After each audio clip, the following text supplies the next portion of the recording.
또 내가 들으니 성전에서 큰 음성이 나서 일곱 천사에게 말하되 너희는 가서 하나님의 진노의 일곱 대접을 땅에 쏟으라. 이제 일곱 대접의 재앙이 이제 시작된 겁니다. 마지막 재앙이죠. 제가 처음에 요한계시록을 할 때 계속 여러 번 말씀드렸지만 요한계시록은 시간적인 순서로 기록한 것도 아니고 또 인재앙이 끝나고 그 다음에 나팔재앙이 시작이 되고 그 다음에 또 대접재앙이 시작이 되고 그런 순서적인 것도 아니다라고 말씀드렸어요. 오늘 말씀을 보면 일곱 나팔의 재앙과 흡사한 점이 많이 있습니다. 여기 재앙들을 보면 대접 재앙들을 보면 일곱 나팔 재앙과 겹치는 부분이 상당히 많아요. 여러분들이 앞에 일곱 나팔 재앙들을 다시 한번 읽어보시면 아시겠지만은 서로 겹친다. 그러면 일곱 나팔 재앙이 따로 있고 또 대접 재앙이 따로 있느냐? 그것이 아니라고 제가 방금 전에도 말씀드렸어요. 똑같은 재앙인데 그 재앙이 좀 더 점진적으로 그리고 점점 심화된다. 그 얘기예요. 인재앙이나 나팔재앙도 보면 전쟁, 기근, 질병, 자연재해 뭐 그런 것들에 대해서 많이 나오거든요. 근데 그런 재앙이 뭐 바다에 생물 3분의 1이 죽었다. 그런데 이쪽에 와서는 또 다 죽었다. 그래서 3분의 1이 죽고 나머지 3분의 2가 남았다는 것이 죽었다. 그것이 아니라 3분의 1이 죽고 뭐 한꺼번에 죽는 게 아니고 그 다음에 또 3분의 2가 죽고 전체가 죽고 이런 식으로 점진적으로 심판이 진행되어진다. 그 뜻이에요. 그리고 일곱 대접도 일곱 천사가 대접을 땅에 쏟을 때 그 저주가 심판이 시작되는데 한 천사가 첫 대접을 이렇게 쏟고 다 쏟고 나서 그 옆에 있는 또 천사가 다 쏟았구나. 그럼 이번에 내 차례구나. 그러고 쏟고 그런 것이 아니다라는 거예요. 그러면 어떻게 쏟느냐? 동시에 쏟는 거예요. 동시에.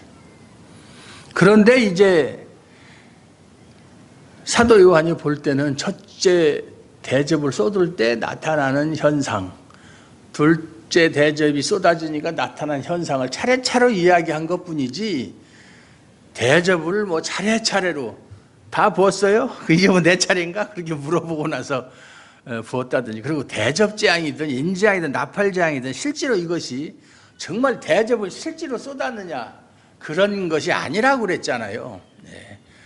상징이라고 그랬어요. 상징. 이것을 문자적으로 해석하는 사람도 많이 있어요. 그럼 그 대접은 뭘로 만든 대접이냐? 또 우리가 성도들의 기도를 천사들이 금 대접에 담아서 하나님께 올렸다고 그러는데 그 대접은 크기가 얼마나 되느냐? 뭐야? 이렇게 따지다 보면 그건 한도 끝도 없죠. 하나의 상징이다. 상징이다. 마치 대접에다가 성도들의 기도를 담아서 하나님께 올려드리듯이 성도들의 기도가 하나도 떨어지는 것이 없이 다 하나님 앞에 상달된다. 그것을 은유적으로 표현하는 말이다. 그런 거예요. 2절부터 봅시다. 첫째 천사가 가서 그 대접을 땅에 쏟음에 짐승의 표를 받은 사람들. 그러니까 지금 저 대접의 재앙을 받는 사람이 어떤 사람들이냐? 그 대상이 뭐냐면 짐승의 표를 받은 사람들과 우상에게 경배하는 자들. 그 사람들이에요. 그러니까 앞에 보면 15장에 보면 유리 바닷가에 서서 하나님의 검은 고를 가지고 하나님의 종 모세의 노래와 어린 양의 노래를 부르는 사람들을 제외한 나머지 사람들. 그 사람들은 구원받은 사람들이거든요. 그 사람들은 손이나 이마에 짐승의 표를 받지 아니하고 우상에게 절하지 아니한 사람들. 반대로 짐승의 표를 받은 사람, 뭐 이마나 손에, 그리고 그 우상에게 절한 사람, 경배한 사람들에게 대접 재앙이 임한다. 대접이든 나팔이든 인재앙이든 재앙이 임하는, 저주의 재앙이 임하는 사람들은 다 하나님을 대적하는 사람들, 그 세력, 우상을 숭배하는 사람들, 뭐 그런 사람들이죠. 그리고 뒤에 보면은 계속 하나님의 저주의 심판을 받으면서도 그들에게 나타나는 공통적인 현상은 그들이 회개하지 아니하더라. 회개하지 아니하더라.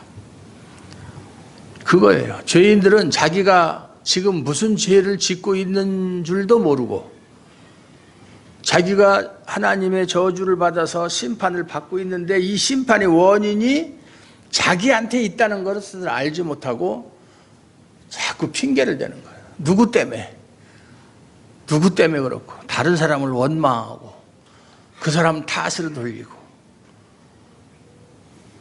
얼마 전에 국회의원이 자꾸 핑계를 댄다고 여당에서 핑계 가지고 성공한 사람은 김건모밖에 없다고 이런 소리도 하고 그랬는데, 핑계, 김건모가 부른 노래죠. 핑계.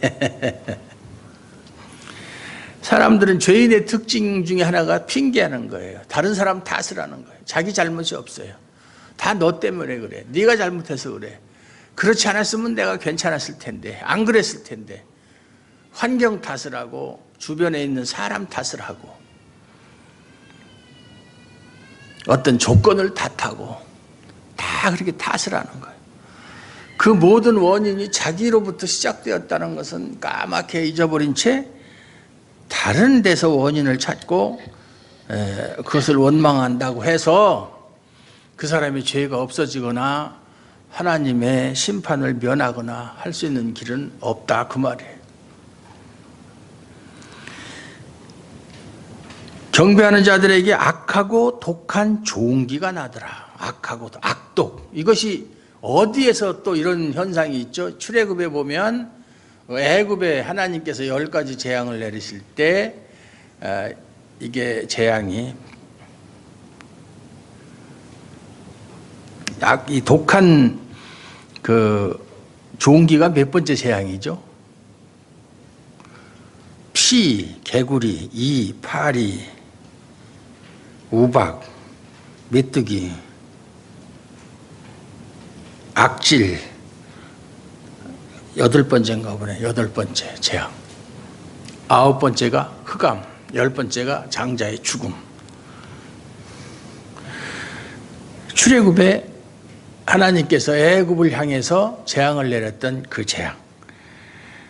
아주 악성 종기. 요즘엔 뭐 종기 앓는 사람들 별로 없어요. 그만큼 환경이 좋아졌고. 근데 옛날에 제가 어렸을 때만 해도 아주 종기 많이 앓았어요. 뭐 이마에도 나오고, 심지어는 얼굴에도 나오고, 목 뒤에도 나오고, 등에도 나오고, 등에 남은 등창, 목 뒤에 남은 후발치, 볼에 남은 볼거리. 아주 종기가 많아서 그때 사람들이 많이 사용했던 게 이명래 고약이었어요. 이명래 고약. 종기로 죽은 사람도 있어요. 뭐 우리 때는 그런 거 없었지만 옛날에 그 후백제를 세운 견훤이도 종기 때문에 죽었어요. 종기가 도져가지고 등창. 종기가 이렇게 그 근이 파고 들어가면 뼈까지 파고 들어가고 뼈까지 다 상하게 함으로 결국은 죽음에 이르는. 그래서 옛날에 그 드라마 마이라는 드라마 있었잖아요. 마이. 종기에 대해서 아주 치료하는데 권위자 백광현이 실화예요. 실화. 약간 무슨 물론 뭐 드라마니까 각본 편집도 하고 그렇게 했지만 실제로 종기를 잘 고친 그런 사람이 있었다고 그래요. 그 당시는 뭐 종기는 뭐 왕이든 평민이든 뭐 가리지 않고 종기 생기면 그것 때문에 죽는 사람들이 많이 있었거든요. 근데 그게 그냥 일반적인 종기가 아니라 독하다 하는 것은 악성 종기죠. 요새는 또 뭐 종양, 악성 종양은 암을 악성 종양이라고 그러죠. 얼마나 사람이 괴로웠겠어요. 그게 나면 이 몸, 이렇게 큰 몸인데도 불구하고 어디 뭐 조그만데 몸 한 구석에 종기만 좀 남은 말이죠. 그냥 열이 나고 몸 행동하는 게 불편하고 정말로 힘들어요. 여러분들은 뭐 종기 별로 안 알아봐서 알지 모를지 모르지만 참 종기 나면 남 보기도 그렇고 특히나 얼굴이나 이런 데 나면. 근데 이것이 애굽에 내린 하나님의 10가지 재앙 중에 하나였었다. 그 당시는 출애굽 당시에는 애굽이라는 하나의 나라에 국한해서 하나님이 재앙을 내렸는데 이제는 그것이 아니라 세상 모든 사람, 즉 짐승의 표를 받은 사람, 우상에게 절한 사람이 있는 곳이라면 어디든지 하나님의 심판이 임했다. 그러니까 한마디로 얘기해서 출애굽 때는 심판의 대상이 애굽이었지만 지금에는 심판의 대상이 세상이에요. 세상. 확대된 거죠. 애굽에서 세상으로. 영적으로는 지금 우리가 살아가는 세상이 애굽이에요. 애굽. 그 세상의 원리에서 벗어나서 하나님께로 귀의하는 것이 구원이에요. 구원이라고 하는 것이.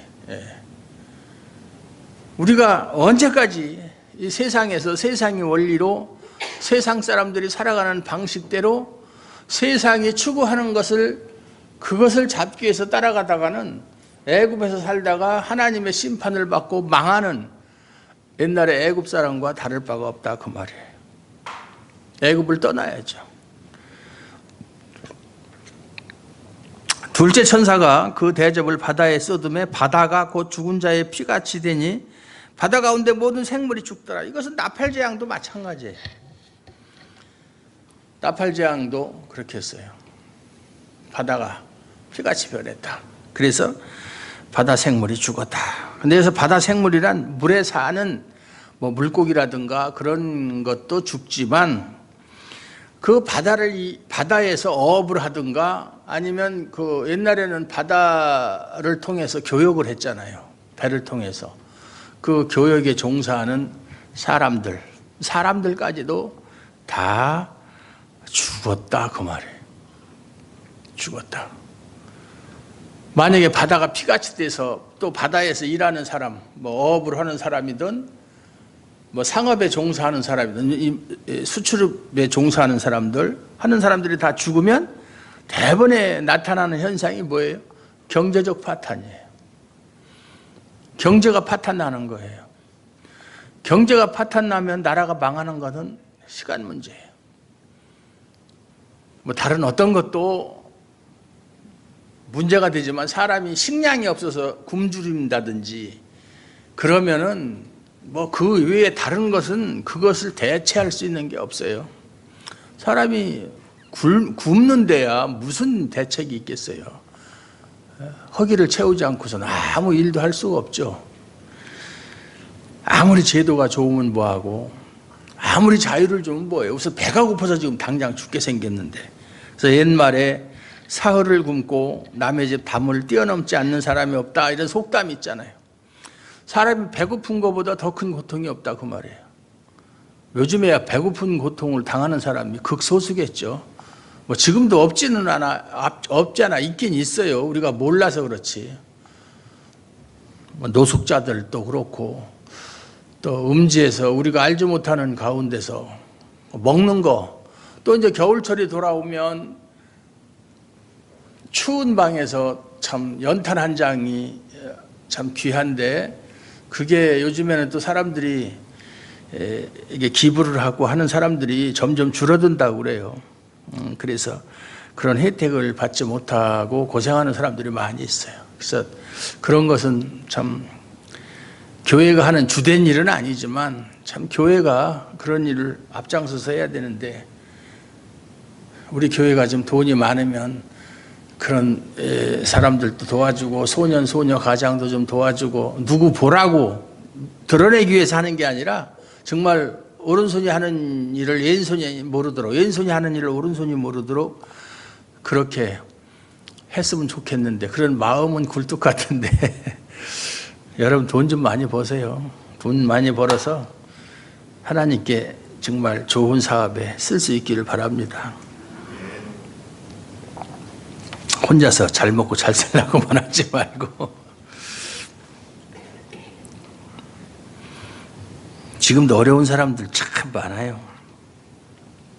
우리가 일일이 관심을 안 가져서 그렇지 정말 물질이 없어서 고통당하는 사람도 많고 또 물질은 있어도 또 여러 가지 또 혼자 사는 사람들 예를 들어서 자식들하고 유학 보내고 기러기 아빠 노릇하는 사람들도 많고 그러니까 외로워서 살다가 자살하는 사람도 많잖아요. 뼈 빠지게 벌어서 송금하고 자기는 외롭게 지내고 참 우리가 일일이 다 관심을 가지지 않아서 그렇지 우리의 도움을 필요로 하는 사람들이 너무나 많다. 너무나 많아요. 이 세상이 원래 그래요. 이 세상에 살아간다는 것 자체가 고난의 연속이에요. 욥기에서 말하는 불티가 하늘을 나는 것 같다. 뭐 돈 있으면은 걱정 근심 없이 편안하게 살 것 같죠. 돈 있는 사람한테 가서 물어보세요. 그 사람들도 다 걱정거리가 많아요. 옛날에 우리 사촌 매형이 상당히 돈이 많은데 뭐 회사 회장이고 그러니까 집에 가끔가다 가면 우리 누님이 머리에다가 끈 하나 치끈 동여 매고 아이고 머리야 아이고 머리야 그렇게 살아요. 돈 암만 많이 있으면 뭐예요. 아무리 좋은 차 타고 다니면 뭐하고 소용이 없어요. 마음이 편안해야 되지. 나는 자연인이다 보면은 그 사람들이 뭐 경제적인 가치를 보면 그 사람들이 가지고 있는 게 전부 다 뭐 어떤 몇 푼어치나 되겠어요. 마음이 편하다. 새로운 어떤 삶을 발견했다. 이렇게 편하게 살잖아요. 그러니까 사람이 행복한 것이 성경에 있는 말씀처럼 소유의 넉넉함에 있지 않다. 사람의 행복은 소유의 넉넉함에 있지 않다. 소유와 비례하지 않는다. 그 말이죠. 많이 있으면 그만큼 행복하냐? 아니다라는 것이죠. 행복이라는 것은 주관적인 것이지 객관적인 게 아니에요. 근데 이 피의 재앙도 애굽에서 맨 먼저 행했던 재앙과 똑같아요.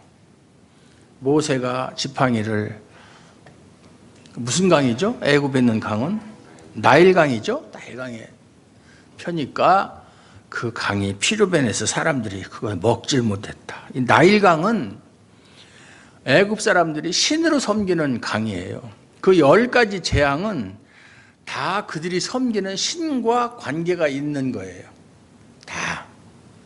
그러니까 애굽 사람들이 신으로 섬기는 것이 하나님 앞에서는 다 소용이 없다. 그건 하찮은 것에 지나지 않는다.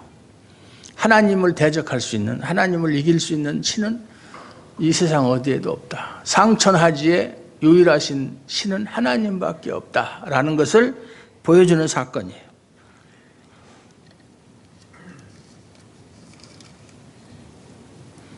셋째 천사가 그 대접을 강과 물 근원에 쏟음에 피가 되더라. 근데 애굽에서 모세가 물을 피로 만들으니까 애굽 술사들도 따라서 그런 마술을 부렸어요. 물이 피게 되게 하는 그러한 마술을 보여주었어요. 술법이라고 그러죠. 요술. 그래서 여기서 보면 물 근원에 쏟았다. 그들이 비록 다른 물을 떠다가 피로 변하게 하는 능력은 있을지 몰라도 물 근원까지 피가 되게 하는 능력은 없었다. 그것은 오직 하나님만이 하실 수가 있다. 물 근원. 그래서 근원이라는 말을 일부러 집어넣은 거예요. 내가 또 들으니 물을 차지한 천사, 불을 담당하는 천사, 땅을 차지한 천사, 이렇게 다 있어요. 이르되 전에도 계셨고 지금도 계신, 옛날 한글 개혁 성경에는 시방도 계신 그래. 시방이라는 말이 충청도 사람들이 많이 쓰는 말이에요. 시방, 현재, 지금, 시방이라고 그랬죠. 여러분들은 시방이라는 말 안 쓰죠? 돈 좀 있어? 그러면 시방은 돈이 없어. 그렇게. 지금도 계신 거룩하신 이여, 이렇게 심판하시니 의로우시도다. 천사가 말하기를 하나님의 심판이 의롭다. 설령 하나님이 심판의 근거가 우리가 이해할 수 없는 이유 때문에 심판을 하시더라도 하나님은 의로우신 분이에요. 그런데 하나님은 공의의 하나님이시고 질서의 하나님이시고, 그래서 아무 까닭 없이 그렇게 심판을 행하시는 분이 아니에요. 다 이유가 있어요. 그 이유가 6절에 나오잖아요. 그들이란 이마에 표를 받은 사람들, 짐승의 표를 받은 사람과 그들의 우상을 경배한 사람들, 천지자들의 피를 흘렸으므로 그들에게 피를 마시게 하신 것이 합당하니이다 하더라. 이것이 심판의 근거예요. 눈에는 눈, 이에는 이. 너희가 얼마나 많은 성도들을 괴롭혔고 심지어는 그들을 해하게까지 했는가, 그들의 피를 흘렸는가. 그러니까 당연히 너희들도 그 피를 흘리는 것이 합당한 거 아니냐. 동해복수법이죠. 피를 흘렸으면 너희도 피를 흘려야 되고, 당연히 그러한 벌을 받는 것이 합당하다. 의로우시다. 그래서 의로우시다는 말이 뒤에 또 나오죠.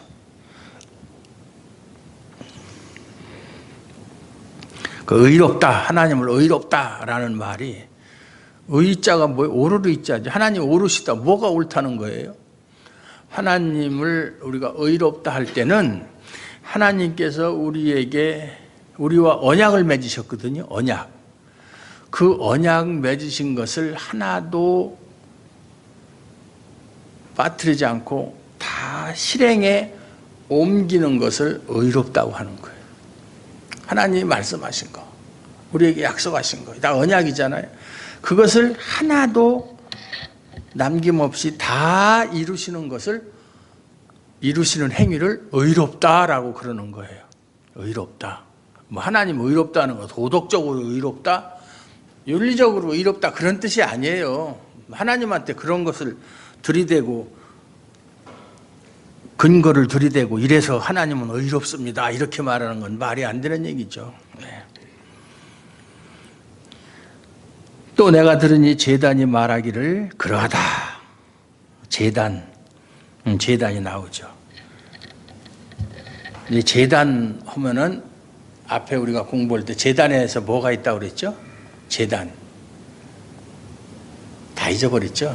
예. 뭐 잊어버려야 제가 재탕 삼탕해도 여러분들이 모르니까 저는 편해요. 근데 저는 재탕 삼탕하는 성격이 아니라서 무조건이 아니라 그냥 많이 여러분에게 뭐 가르쳐주고 싶어서 막 나가고 그러고 싶은데 여러분들이 따라오지를 못해가지고 안타까운 면이 있지만, 제단에는 뭐가 있다고 그래요? 선지자들이, 참 순교자들의 부르짖음, 순교자들의 피, 그 제단에서 흘린 순교자들의 피, 그걸 연상시키는 거예요.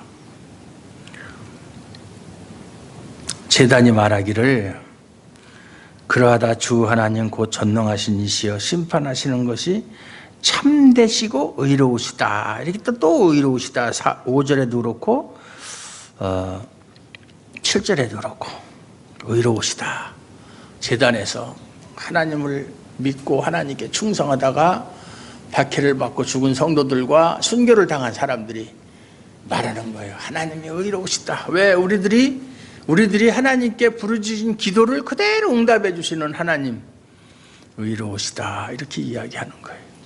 의로우시다. 하나님은 결코 성도들의 기도를 무시하거나 그런 적이 없어요. 그것이 하나님의 뜻에 합당한 기도라면, 자기 자신을 위한 기도 같으면 뭐 듣지도 않으시겠지만, 심판하시는 것이 참되시고 의로우시다. 넷째 천사가 그 대접을 해에 쏟음에 해가 권세를 받아 불로 사람들을 태웠다. 앞에 나팔 재앙에 보면 해가 어두워졌다 뭐 이런 말이 나오는데, 여기서는 해가 사람을 불로 태웠다. 해가 얼마나 뜨거운지. 저기야 우리가 뭐 태양 가까이 가면 뭐 태양의 온도가 중심 온도가 있고 뭐 외부 온도가 있는데 뭐 외부 온도만 해도 몇 도 정도 된다고요? 뭐 6,000도 정도 된다고 그래요. 그럼 가까이 가면 다 타서 없어지죠.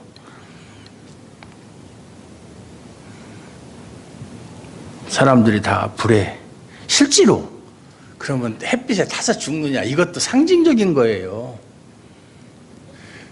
여기 나오는 모든 재앙들이 하나님의 심판이 이렇게 엄하고 정확하게 우리에게 임한다라고 하는 것을 강조하기 위해서 하는 표현이지 문자적으로 해석을 하면 안 된다. 이것이 요한계시록을 해석하는 기본이에요.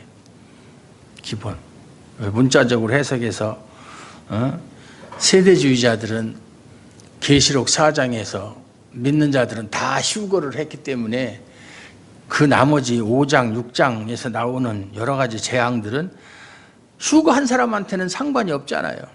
그런 식으로 해석하면 지금 우리가 이거 읽을 필요도 없어요. 왜? 우리는 구원받은 사람은 이미 다 휴거했는데 뭐 대접재앙이 오든 나팔재앙이 오든 그 무슨 상관이 있어요? 우리하고 상관도. 우리는 하늘에 올라가서 내려다보고 그렇구나. 너희들 잘 견뎌봐. 나는 상관이 없으니까 뭐 이렇게 하고 앉아있으면 되는데 커피나 마시면서 평소에 미웠던 사람들 당하는 고통 보면서 에이 쌤통이다. 내가 그럴 줄 알았어. 그런 게 아니에요. 옛날 이스라엘 백성이 애굽에서 살 때 10가지 재앙 중에 셋째 재앙까지는 똑같이 당했어요. 이스라엘이나 애굽이나. 네 번째 이후부터 이제 애굽 사람에게만 재앙이 내리고 고센이라고 하는 어떤 특수한 지역에 살던 이스라엘 사람한테는 재앙이 임하지 않았어요. 이 얘기는 무슨 얘기냐면 우리에게도 지금 하나님의 백성들에게도 똑같이 재앙이 대접 심판이 임한다. 재앙이 아니라 심판이 임한다. 그걸 알아야 돼요. 그런데 이렇게 참 저주의 심판, 뭐 물이 피가 되고 태양이 사람들을 태우고 바다에 있는 모든 생물과 사람들이 다 죽고 그런 것이 우리에게 나타난다는 것이 아니라 우리는 그것은 이제 아까 얘기한 대로 이마의 표를 받고 짐승의 표를 받고 그 우상에게 경배한 사람들은 그러한 재앙을 당하지만 저주를 받지만 하나님의 백성들은 그것을 통해서 하나님은 정말 언약에 충실하신 하나님이시고 믿는 자들을 끝까지 보호하시는 하나님이시구나 하는 것을 깨닫게 되고 행여라도 우리 자신의 부족한 것이 있으면 회개할 수 있는 기회를 가지게 되고 결국 뭐냐면 여기도 보면 회개하지 아니하더라 라는 말이 계속 나오는데 심판의 목적이 뭐예요? 사람들로 하여금 회개하기 위해서 심판을 하시는 거예요. 회개하기 위해서. 그러니까 이러한 것을 보고 하나님께 자기 자신을 돌아보고 자기의 부족함을 알고 하나님께 회개하는 것은 성도들밖에 그렇게 하는 사람들이 없어요. 짐승편에 있는 사람들은 회개를 하지 않아요. 왜냐하면 회개하지 않는 이유가 자기들이 어떤 죄를 졌는지를 모르기 때문에 회개하지 않는 거예요.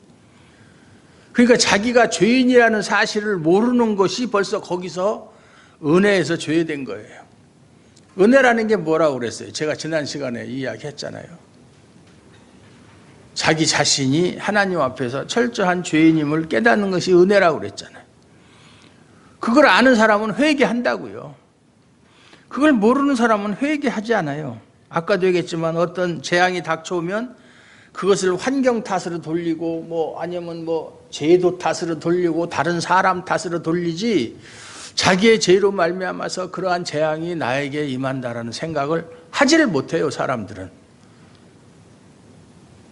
어리석은 자는 그 마음에 이르기를 하나님이 없다도다. 하나님이 없는데 무슨 하나님이 내리는 심판이 있겠어요? 하나님이 없는데 하나님의 존재를 인정하지 않는데 그게 죄인들이 흑암 속에서 살고 있기 때문에 그래요. 여기도 보면은 흑암 재앙이 나타나죠. 10절에 보면 다섯째 천사가 그 대접을 짐승의 왕좌에 쏟으니, 짐승의 왕자, 그러니까 짐승, 사탄의 왕자에도 하나님의 저주가 임한다는 얘기죠. 그 나라가 곧 어두워진다. 그러니까 사탄의 나라를 흑암의 나라라고 그래요. 성경에서는 흑암의 나라. 그래서 예수님 당시에도 예수님께서 빛이 세상에 왔을 때 사람들이 빛을 싫어하고 어둠에 거하기를 좋아하더라. 그러니까 흑암 그러면 죄, 악보 이런 것을 얘기하는 거예요. 하나님을 모르는 사람들은 흑암 속에 사는 사람들이 흑암 속에 살고 있기 때문에 아무것도 보질 못해요. 영적으로 깨닫지 못하고.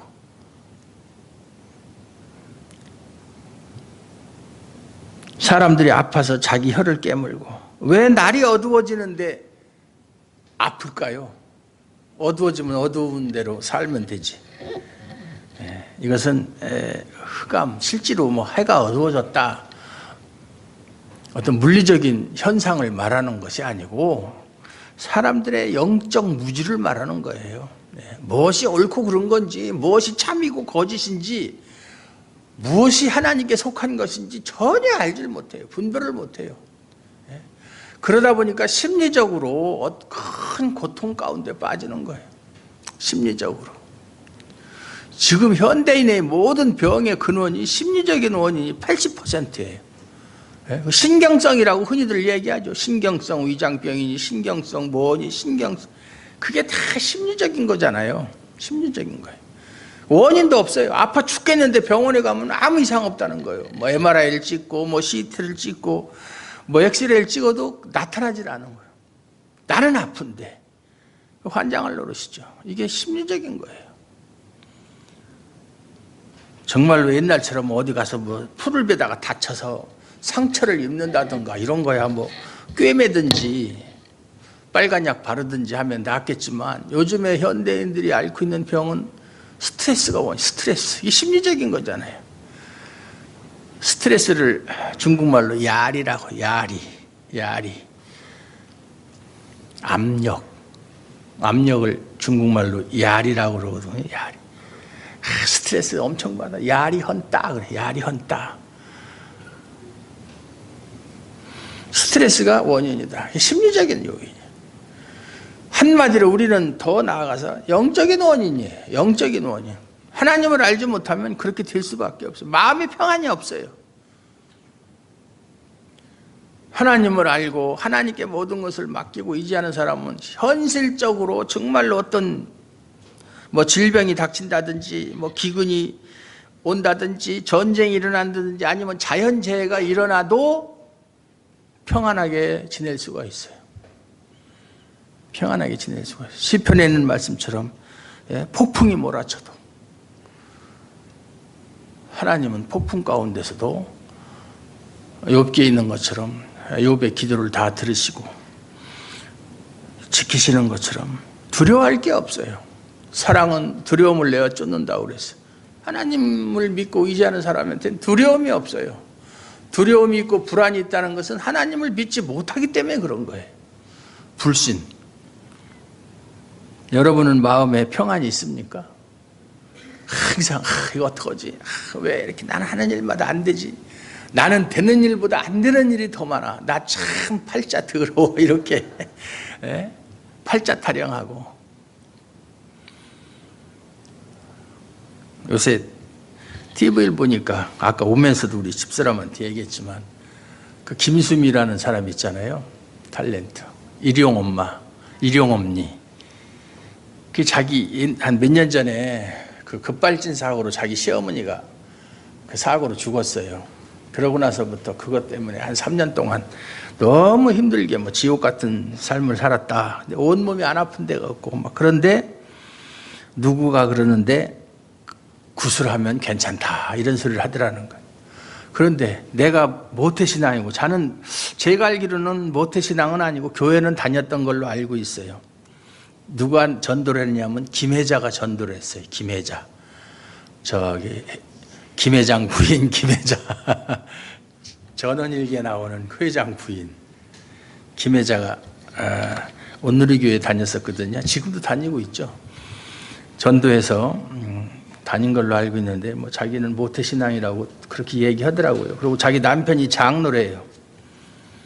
그런데 어떻게 내가 그 구술을 하느냐 뭐 그렇게 거부를 했는데 어느 날 새벽에 자기 남편이 어디 가자고 그래서 어디 가는 줄도 모르고 따라갔는데 그 천도제 지내는 데를 데리고 가서 천도제를 지내고 나서 아픈 것이 다 없어졌다. 그 소리 듣고 나서 얼마나 화가 나든지. 아니 장로라는 사람이 무슨 천도제를 지내고 그래. 예? 여러분 같으면 남편이 장로 아니라 목사라도 천도제 지내는데 가자 그러면은 그 들러엎고서 와야지 그래. 그거를 아이 참. 요즘 보면은 교회 다니는 사람들의 신앙이 그게 정말 말이 안 되는 거예요. 말만 몸뚱이만 교회 다니지 그게 무슨 신앙이 전혀 없는 거죠. 제발 우리 교회는 그러지 말아야죠. 열심히 가르치잖아요. 그리고 자기 시어머니 귀신이 들러붙어서 그렇다는 거예요. 아니 사람이 살다 죽으면 천국을 가든지 지옥을 가든지 둘 중에 한 군데 가면 끝나는 것이지 무슨 세상에 있는 사람들한테 와서 붙어 다니고 무슨 그들을 괴롭히거나 그들에게 뭐 복을 주거나 그런 일은 전혀 없어요. 여러분들 다 배웠잖아요.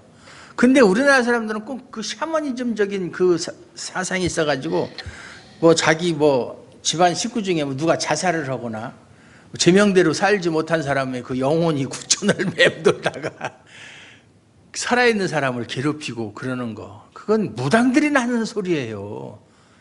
근데 목사를 또 그런 소리 하는 사람이 있어요. 그래서 무슨 가게에 흐르는 저주를 끊어야 된다는 그런 말 같지도 않은 소리. 예? 조상의 죄가 자석들한테 계속 유전이 되기 때문에 그걸 끊어야 된다. 그런 말도 안 되는 무당 같은 소리 하는 목사들도 많아요. 참 한심하죠.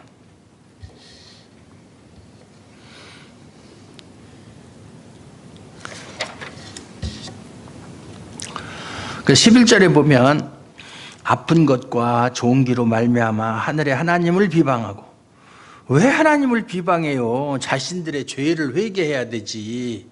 예? 그들의 행위는 회개하지 아니하더라. 이게 인간이에요. 이게 하나님을 모르는 인간들의 모습이에요. 예? 회개할 줄을 몰라요. 하나님은 그런 걸 통해서 회개를 시켜서 한 사람이라도 더 구원하고자 하는 것이 하나님의 뜻인데도 불구하고 사람들은 오히려 그런 일이 있을수록 하나님을 더 비방한다. 예. 우리 자신을 한번 돌아봐야 돼요.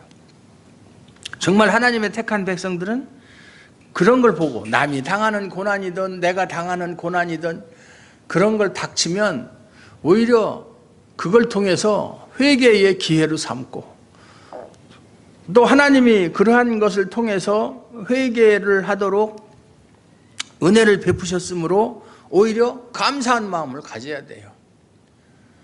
질병이 닥치든 뭐 우리 믿는 자도 질병에 고통을 받을 수도 있고 뭐 기근의 고통을 받을 수도 있고 뭐 전쟁 일어나면 뭐 불신자 신자 다 동일하게 피해를 입잖아요. 그래도 그런 걸 통해서 오히려 하나님께 감사하는 마음을 가질 수가 있어야 돼요. 하나님께서 드디어 일을 하셨구나. 이럴 때 나는 어떻게 살아야 되겠는가? 그거를 우리가 깨우쳐져야 되는데 요즘에 보면 하도 이상한 책들도 많고 이상한 사상도 많고 무슨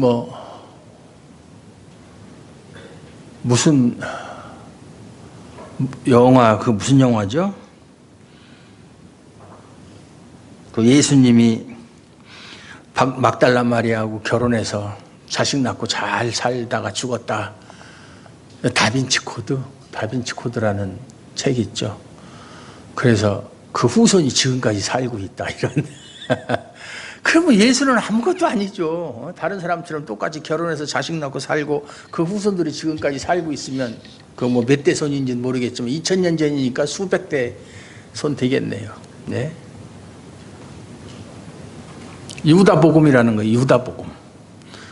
유다가 예수님 판 것이 그거예요. 예수님을 안 팔았으면 예수가 십자가에 못 박혀 죽었을 리도 없고, 그렇다면은 결국 유다는 공로자가 아니냐, 하나님의 일을 한 사람이 아니냐, 유다가 무슨 죄가 있느냐, 이런 식으로 복음의 정신과 내용을 훼손시키는 그러한, 그러니까 결국 사람들이 예수, 야훼, 이스라엘의 신이라는 거, 이스라엘 사람들이 섬기던 신, 우리하고는 전혀 상관없는 이스라엘 사람들만이 섬기던 신, 예수도 그냥 보통 우리와 똑같은 사람인데 사람들이 그것을 신성시해가지고 신으로 만들었다, 이런 식이에요. 이런 식.